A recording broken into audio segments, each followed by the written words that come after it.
Hey everybody, it's Kevin here, and I am using the new Frankenstein from the Monster Mash set 2 here. So I'm going to show you my process of how I do my coloring. So first things first, I kind of pick out my colors and swatch them out. So you can see for his skin, I'm using YG17, YG25, YG23, and YG21. Then I've decided his scar is going to be R29 and his stitches are going to be YR27. Next up is his hair, and I'm going to swatch those out, and it's going to be W8, W6, and W4. And of course, these are all Copic markers that I'm using this time. Next up is his jacket, and I'm swatching those out as well. So this is going to be E74, E71, and then my E70 was dead. I don't have a refill for it. So I was like, I'm going to have to go check a swatch here and see what I can do. So I ended up using E42 to complete this blend for the jacket. Next up is his shirt color, and that is going to be Y28, Y26, and Y21. And I'm swatching this out in the way I'm going to color it as well. So next up is the pants, and they're going to be E49, E47, E44, and finally E43. Then we're going to do his shoes, and they're going to be swatched with E25, E23, and E21. And then finally, I'm also going to do the sole of his shoes, and I'm using N8, N6, and N4 for that.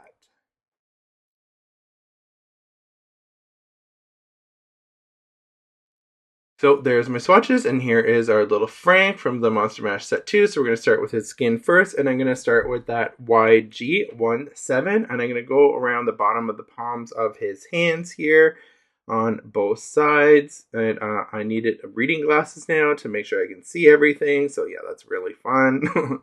So bottom, I'm using that YG17 and into the bottoms of his fingertips. And then I'm also going to go in and right at the bottoms of his ears here. So I'm kind of keeping all the depth and the dark for the most part to the bottom, except I'm going to add some around his hairline as well, just so that it provides like that little bit depth in there, that his hair is kind of shadowing his forehead a bit. So we're going to go ahead and lightly just kind of go over just around that outside line with that darker green, and then I'm going to go into the heavier part of his eyebrow, into his nose as well. Next up is going to be the YG25, and I'm going to go over the colors I just did, just slightly extending over, and I'm just kind of going over it a little bit and just going a little bit past where I colored with that YG17.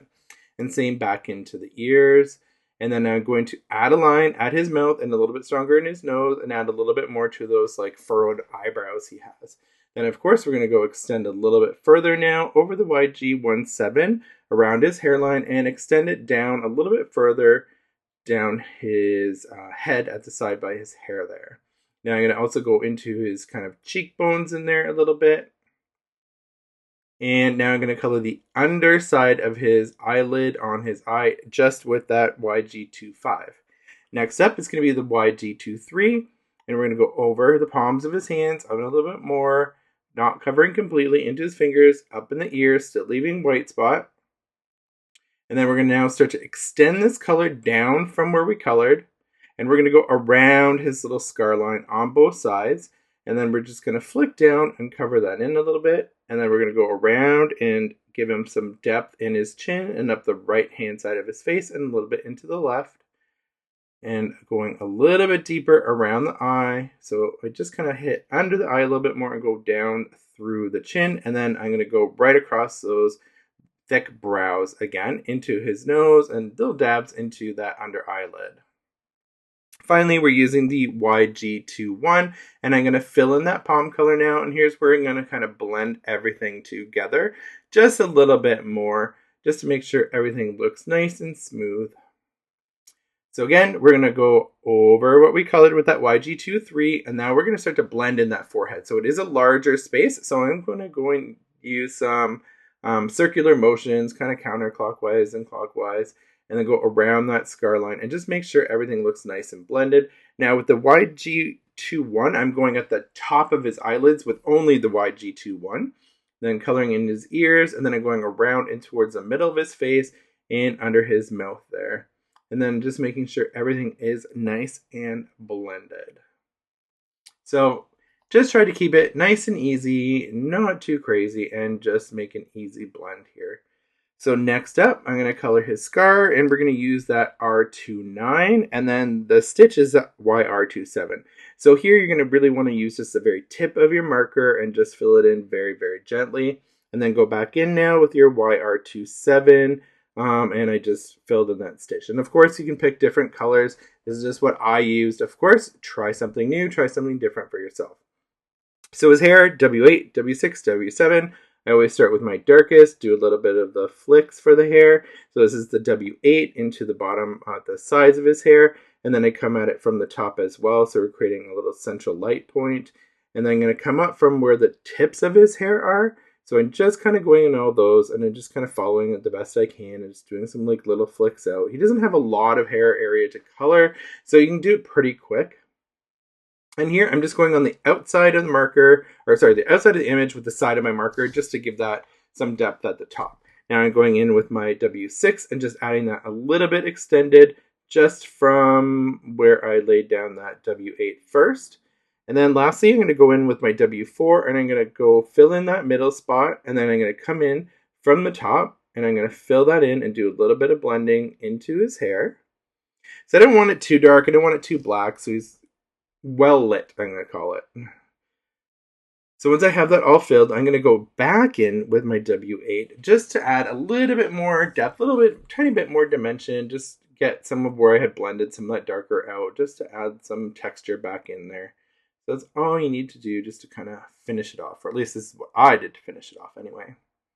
And then, of course, we're going over the edge just to make sure there's no white showing, because I did like a 0 white outline on it. And here I'm going around the ears as well, just with my YG23, I think it was, that I chose just to go around that outline. So next up, we're going to do his jacket, which is E74, E71, and that E42. So I'm going to color in just around the top of his shoulders, like where he's kind of reaching back there. I just decided to color that in darker and just fill that all in and just keep it easy, keep it simple. It's a small space. Then we're going to use some flicks and we're going to bring that up and create some shadow and depth at the bottom of his jacket. And then I'm giving him a little bit of shadow right under his chin. So I just put that E74 right under his chin on either side, so you can see that his jacket is shadowed by his big head. Then we're going to go in with that E71 and blend that color up a little further. And then we're going to go in with that last color, which is our E42, and we're going to bring that down and kind of lighten everything up from the top of his jacket going down to the bottom, and then just a little bit under his wrists there. Just do a little blending. And then again, I'm going back in with my darker color just to add in a little bit more depth where I need it. Always take a look at your images and what you've colored and be like, do I need to change something? And if you want to, go ahead. And you can see here, I needed to add a little bit more of that shading back once I added that light in there. So now his shirt is Y28, Y26, and Y21. So I'm putting that shadow line under his chin and I followed it right through from either side. And then we're going in with our Y26, blending it up, and then we're going to go with that Y21 and bring it down. So again, we're just using simple color techniques here. We're just keeping this card nice and simple, and then we're adding a little bit of that shadow back in there just to where I want it. So now his pants are going to be E49, 47, 44, and 43. And of course, I'm going to start with my darker color, which is my E49. And I'm just going to put it at the bottom of the cuff and underneath his shirt and up the one side of his legs a little bit more. Just kind of blend that color in just a little bit, or not blend it, but bring it up anyway. Then we're going to go in, of course, with our E47 and bring that up a little bit further. And then from the 47, we're going to go into the 44 and bring that color up even higher and start to really blend that in a bit. And then we're going to finish with our E43 and we're going to bring that light color from the top down. Just so you can see that up near the top is where it is a little bit lighter. But then I'm going to add that shadow back in. So I'm going to take that I think I'm using I'm going to use E47. So not my darkest, but second darkest, just to add a little shadow under where his jacket falls and under where his shirt falls there. Next up is going to be our shoes, which is E25, E23, and E21. So we're going to start with that darker color, the E25, right at the bottom of his shoe there. And you can see it goes up to the back. Then we're going to blend it with an E23. So add that E23 in there. And finally, we're going to use our E21 at the top of the shoe. And then I'm going to go back in and we're going to add in a shadow line from where you're going to see a shadow from where the pants go. This just adds a cute little bit of depth in there. And then finally, we're going to use some N8, N6, and N4 on the sole of a shoe.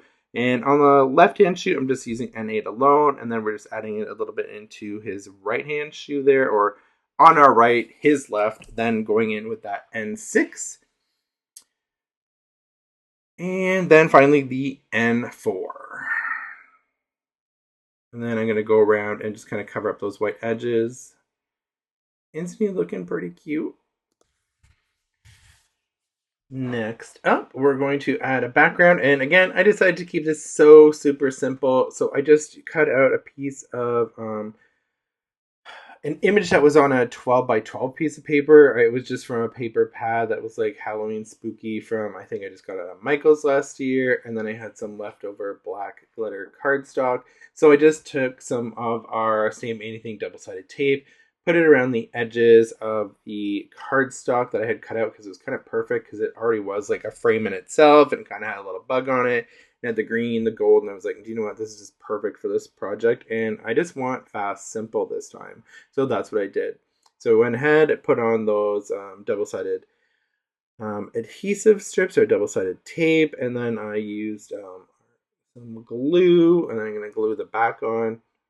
This is always like kind of like the boring part of the video. It's like, look, I can tape and glue. I know you can do it too. So there we go. And I should say, and I didn't even mention this yet, the whole reason I'm doing this video is because I was like, what kind of video should I make for August? And I looked up for like what are the special days in August. And actually August 30th is Frankenstein Day in honor of Mary Shelley's birthday. So that is why I decided to use Frankenstein.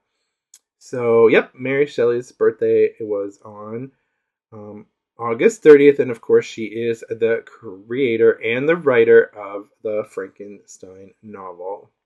So, we have Frankenstein because of Mary Shelley, and we're so happy that we do. So, here I am. I'm just popping up some pop dots, or the little, yeah, I call them pop dots. And I'm just getting them all over so he sits nice and perfect on our card here. I can never grab the backs off, so I always use like a little pokey tool to try and get that little tape off because it just never comes off otherwise. So then I'm going to just kind of decide, okay, where am I putting them on this card? And then we're going to finish up with a sentiment. And this has been so quick and simple, and hopefully you've been able to follow along. And I just kind of decided, I was like, oh, should I put them up here? And then it's like, no, he needs to move over because I need room for a sentiment. So I hope everyone enjoyed doing this card with me. And in the next slide, you're going to see the sentiment on there. And I use the sentiment, let's be frank, I'm nuts and bolts crazy for you. Thank you very much for watching. I've been Kevin. See you next time.